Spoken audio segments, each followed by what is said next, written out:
to my, I am currently asking for a ceasefire. I'm asking for a ceasefire between the Somalis and the African Americans. Please. We got something bigger going on right now. This is a divide and conquer situation happening in Minnesota. Y'all know we ride together when situations arise out here. When that George Floyd stuff happened, baby, we was out there. Ain't nobody was asking what type of black you was. We all felt that.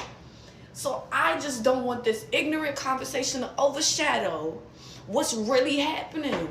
Don't give them the upper hand. Why are we acting slow? I'm asking for a ceasefire. If you like me, please put down the shots. We ain't got time. Just put a pin in the conversation. How about that? Let's just put a pin in the conversation. And after we're done with this, then we could get back to doing that. Y'all could get back to doing that. I don't even know what type of conversation. I'm gonna go finish my electrolytes because it's scared now since that the current political system in America, maybe Black Americans are not as supportive anymore. So they feel like they have to fight for themselves. They have to have a presence, or else it's over for immigrants here. Yeah, and that ain't working because they ain't getting elected. A lot of them are not getting elected like that. It's like Winston Sears, like your boy out there in Minnesota, Fatah, whatever his name is, he got washed, so it ain't really working out like they wanted to work out. So, hey man, it's cats should really check themselves with the disrespect. So how about we have a restart, man? Black Americans and Black immigrants, we forget everything in the past. We start a new contract. We put the disputes and all this stuff to the past and just have a fresh start. Respect each other, respect each other's cultures, work together where we can work together. Let's try to work on that. I'm ready for that. Well, the thing is, man, it's going to have to start back in the homeland. It has to start there because a lot of people bring over the same tribalistic disposition that they had over there. They bring it over here and they look at us as just another tribal group. And that's not going to work. We've been upholding global black unity and we've been pretty much doing it by our damn selves. So it's time for these other groups to start standing on business over in the homeland, making sure some of that tribal nonsense is stopped. And then people can come to the table and say, hey, let's get out and, let's break bread. Do you want to know what the other side of deportation looks like? Do you want to know what it feels like to have a family member taken by ICE? Can you imagine what it feels like not knowing where your family member is? Can you imagine waking up and seeing that your family member has been trafficked again out of state lines without any communication to the lawyer that you're paying hundreds and hundreds of dollars to? Can you imagine that? I don't have to imagine it.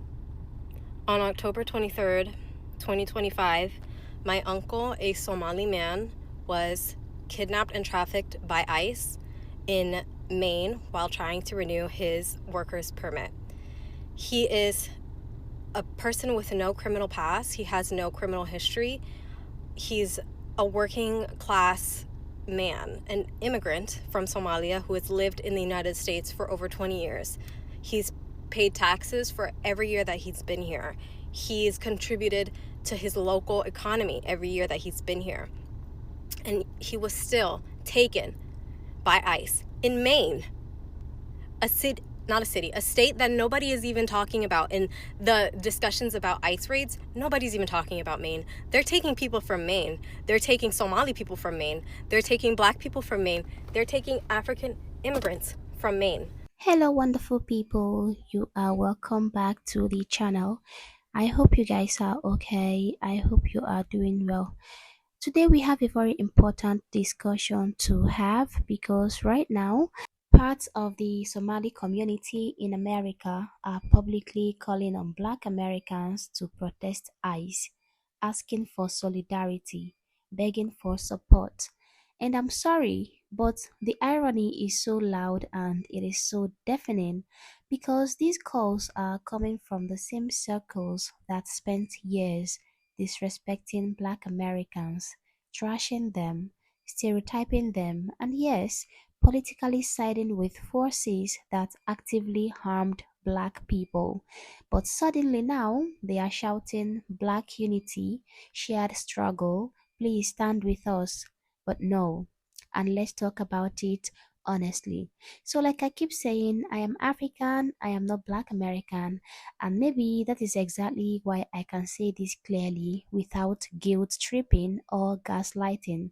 Because Black Americans are not confused, they are not heartless, and they are not ignorant.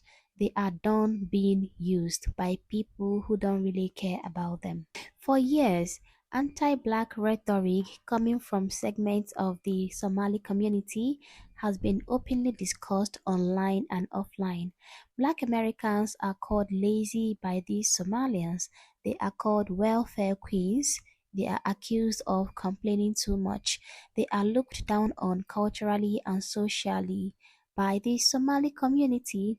And this wasn't whispers, this wasn't misunderstandings, this was loud, public, repeated on so many occasions, and during moments when Black Americans were literally fighting for their lives, like during the time of George Floyd, police violence, mass protests, the energy from many of these same people was silence, distance, or even disdain. That history did not disappear because eyes now showed up. Now, before anybody starts screaming that Black Americans are bad people, let me make you understand that they are not. They are not celebrating deportations. They are not defending ICE. Nobody is saying that families deserve to be torn apart. But opposing ICE does not mean Black Americans must once again sacrifice themselves for people who never respected them. Those are two different conversations, and lying about that difference is manipulative. Anyway, guys, let us hear what other people have to say about this issue, and then we would come back and talk more about it. This is so ironic to see Somali people. This is like the second video I saw, first of all, of them referencing George Floyd. We were all together during George Floyd. First of all, everybody and their mother was outside. It was a national thing. Like, it was very clouded. It was very trendy. It was very trendy to be marching and saying Black Lives Matter. There were stores that would have Black Lives Matter signs in the window. A lot of people were standing in solidarity with Black Americans. And at the end of the day, if y'all claim y'all Black, then aren't you marching for yourself? Isn't Black Lives Matter for all of y'all? You see how they separate? It's like they don't even realize that they're doing it. You're separating yourself from us by saying, we was there for you during George Floyd and Black Lives Matter. Aren't you Black too? So wouldn't that also be your plight and your fight too? Wouldn't that also be you standing up for yourself and your community as well? It's because you always other yourself. It's a subconscious thing because you do not see yourself as us. And that's okay. We finally said, okay, we're not the same. I could pull up 50 videos of Somalis saying, we're not Black, we're Somali, and we're Arab. Y'all don't even say y'all African.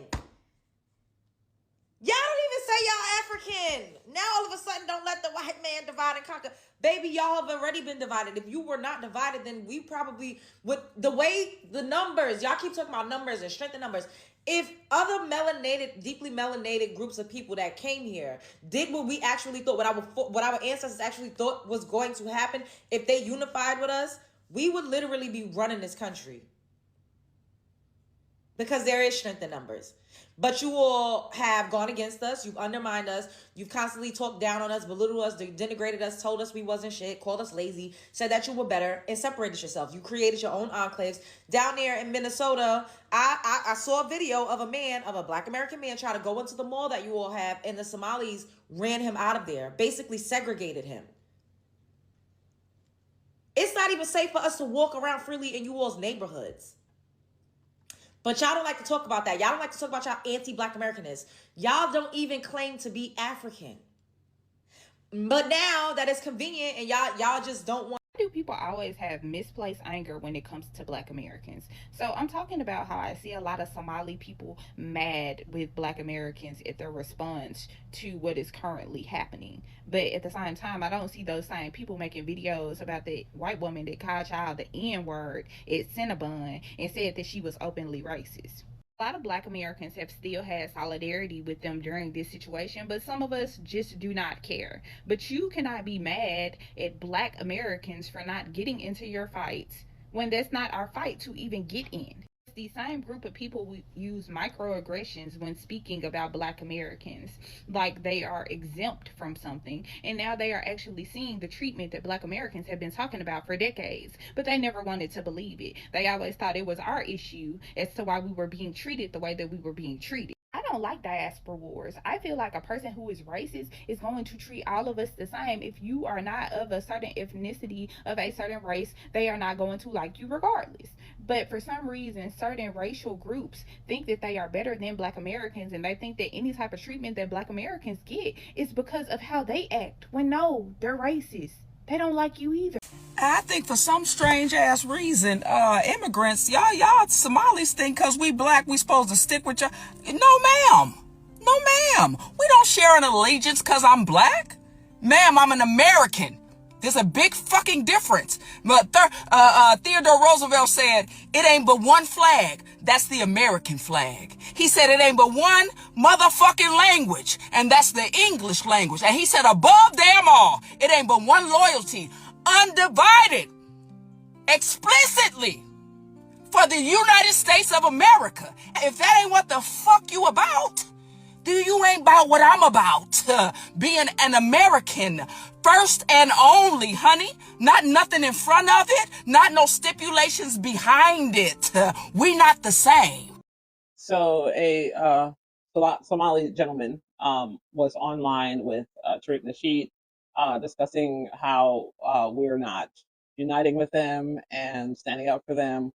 Us, you know, FBA, if that's what you want to call us, African Americans, Black people in America, and was, kind of asking for a truce. I'm going to let you listen to the conversation, and then I have a little bit of a comment afterwards.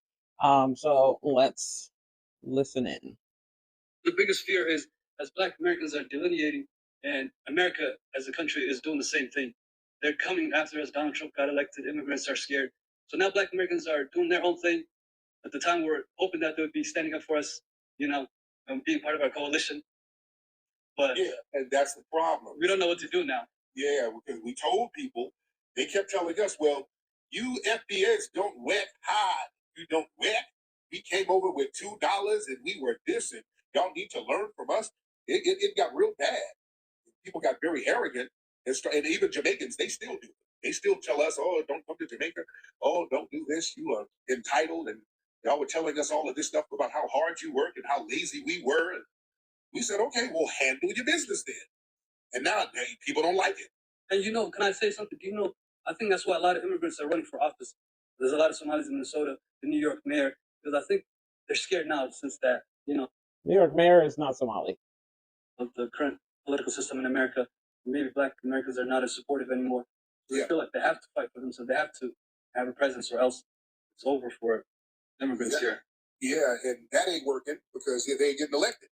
A lot of them are not getting elected like that. It's like Winston Sears, like your boy out there in Minnesota, Tom, his name is, he got washed, so it ain't really working out like it would work out. So hey, man, this is cats should really check themselves with the disrespect. So how do we have a restart now? Black Americans, we forget everything in the past. We signed a new contract.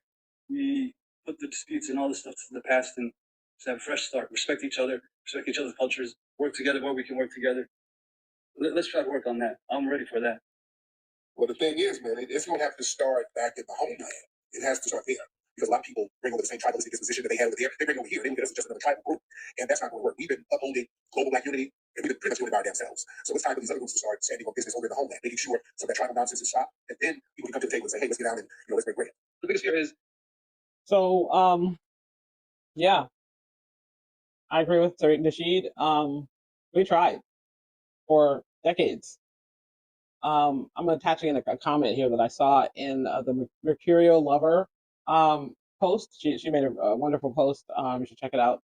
And there was a comment on there that really, really hit me and touched my heart. It was basically, I'm going to put it on the screen, but basically, it's really hurtful to see all these people come in to the country on the backs and on the blood, shed, and tears of our ancestors.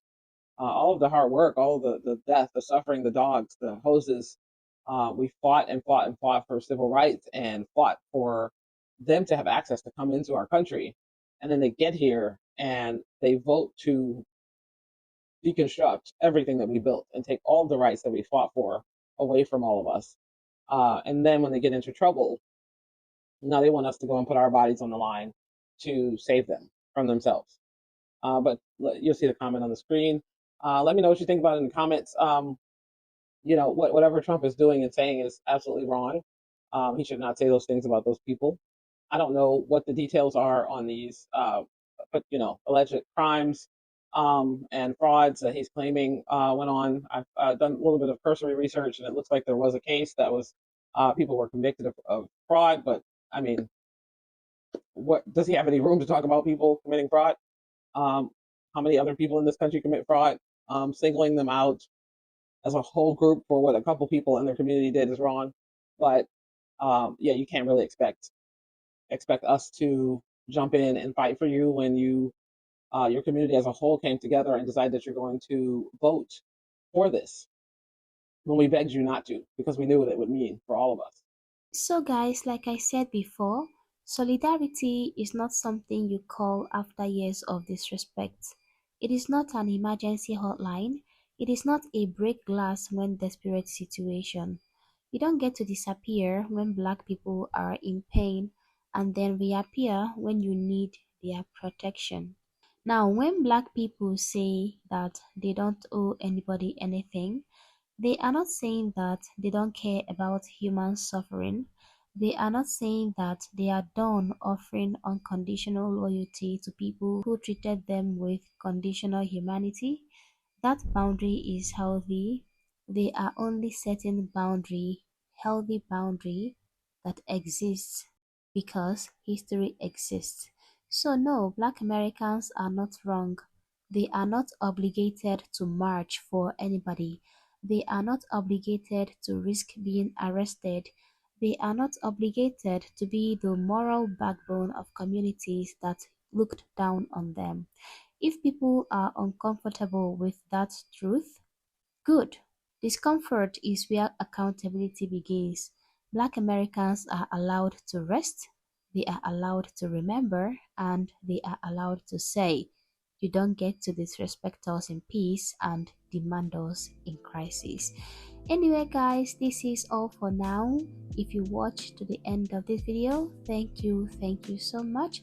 I hope to see you the next time we have something important to discuss. Bye.